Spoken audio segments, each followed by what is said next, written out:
ಸ್ನೇಹಿತರೆ, ಇಂದು ಕೋಲಾರ ನಗರದ LFC group ವತಿಯಿಂದ ಇಫ್ತಾರ್ ಕೂಟವನ್ನು ಇಲಿಯಾಸ್ ಬೈ ಅವರು ಸ್ನೇಹಿತರೆಲ್ಲ ಸೇರಿ ಇಫ್ತಾರ್ ಕೂಟವನ್ನು ಮಾಡಿದ್ದು.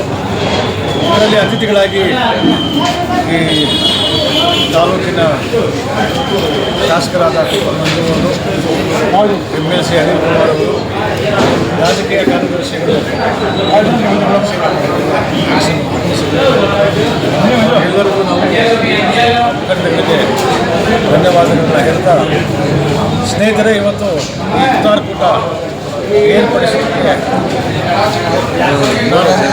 LFC ಗ್ರೂಪ್ನ ಎಲ್ಲ ಸ್ನೇಹಿತರಿಗೆ ಋಣಿಯಾಗಿರ್ತೀವಿ.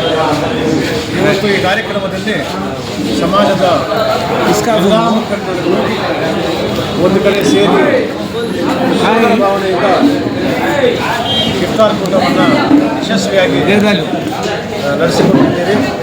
ಎಲ್ಲ ಸಮಾಜದ ಎಲ್ಲ ವರ್ಗದ ಜನರದ ಮುಖಂಡರುಗಳಿಗೆ ಇಂಥ ರೂಪದ ವಾತಾವರಣದಲ್ಲಿ ನಾವು ಅನ್ಯೋನ್ಯವಾಗಿ ಮತ್ತೊಮ್ಮೆ ಸೇರಬೇಕು ಅಂತೇಳಿ ನಾನು ಎಲ್ಲರಿಗೂ ಹೇಳ್ಕೊಳ್ತಾ, ಇವತ್ತು ಸಣ್ಣದಾಗಿ ಕಾರ್ಯಕ್ರಮ ಏನು ಮಾಡಿದ್ದೀವೋ ಇದರ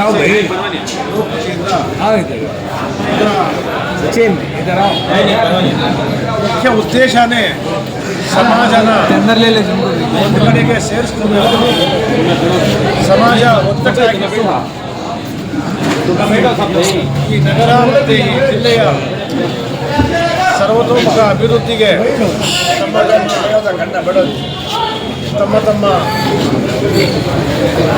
ವಿಚಾರಗಳನ್ನ ಮಂಡಿಸಿ ಸಮುದಾಯಗಳು ಒಗ್ಗಟ್ಟಾಗಿ ನಡೆಯುವ ರೀತಿಯಲ್ಲಿ ನಾವು ಮುಂದಿನ ದಿನಗಳಲ್ಲಿ ಬಳಸ್ಕೋಬೇಕು ಅಂತೇಳಿ ನಾನು ನಮ್ಮೆಲ್ಲರಿಗೂ ಈ ಮಾಧ್ಯಮದ ಮುಖಾಂತರ ಕೇಳ್ಕೊಳ್ತಾ, ನಾನು ಮತ್ತೊಮ್ಮೆ ಈ ತಾಲೂಕಿನ ಈ ನಗರದ ಎಲ್ಲ ಗಣ್ಯ ಅತಿಥಿಗಳನ್ನು ಇನ್ನೊಂದು ಸಾರಿ ನಾನು ಧನ್ಯವಾದಗಳನ್ನು ಹೇಳ್ತಾ ಮಾತನ್ನು ಮುಗಿಸ್ತೇನೆ. ಜೈ ಭಾರತ್. ಕೋಲಾರ ಶಾಂತಿ ಸೌಹಾರ್ದತೆಗೆ ಹೆಸರಾಗಿತ್ತು. ಯಾಕಂದರೆ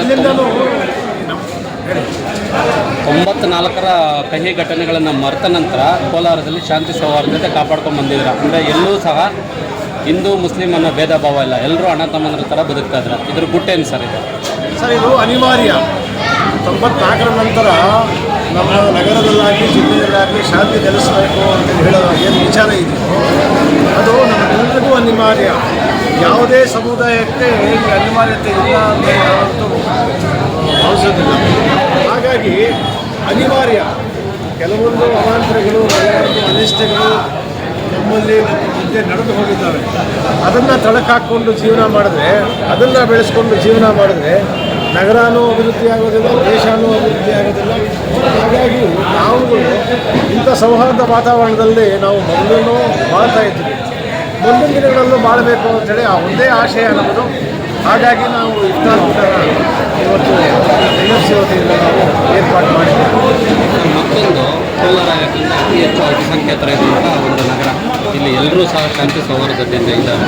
ಅಂದರೆ ಯಾವುದೇ ಗಲಭೆ ಮತ್ತೊಂದು ಆಗಿಲ್ಲ. ಅಂದರೆ ಇದನ್ನೆಲ್ಲ ಗಮನಿಸ್ತಾ ಇದ್ದರೆ ನಮ್ಮ ಇಡೀ ಕರ್ನಾಟಕದಲ್ಲಿ ಕೋಲಾರ ಶಾಂತಿಯುತ ಅನ್ನೋದು ಒಂದು ಮಾದರಿ ಆಗಿದೆ.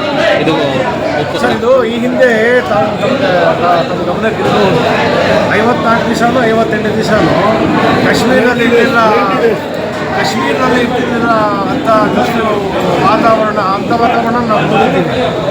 ಇದನ್ನೆಲ್ಲ ಕಹಿ ಘಟನೆಗಳನ್ನ ಮರೆತು ಏನು ನಾವು ನಗರನ, ಜಿಲ್ಲೆನ, ತಾಲೂಕನ್ನು ಮುಂದುವರಿಸ್ತಿರೋದು, ಅದನ್ನು ನಾವು ಮುಂದೆ ಅದನ್ನೇ ಮಾಡ್ಕೊಂಡು ಹೋಗಬೇಕು ಅಂತೇಳಿ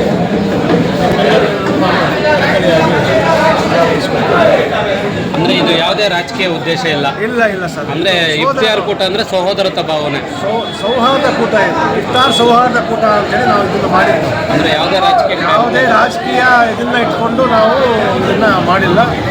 ಆಮೇಲೆ ಇಫ್ತಾರ್ ಕೂಟ ಇದೆಯಲ್ಲ, ಯೂಶುವಲ್ ಆಗಿ ಯಾವುದೇ ರಾಜಕೀಯ ಉದ್ದೇಶನ ಇಟ್ಕೊಂಡು ಯಾವುದು ಮಾಡೋದಿಲ್ಲ. ಅದರಲ್ಲಂತೂ ನಾವು ಸಾಬರು ಈ ನಗರ ಸಾಬರಿಗೆ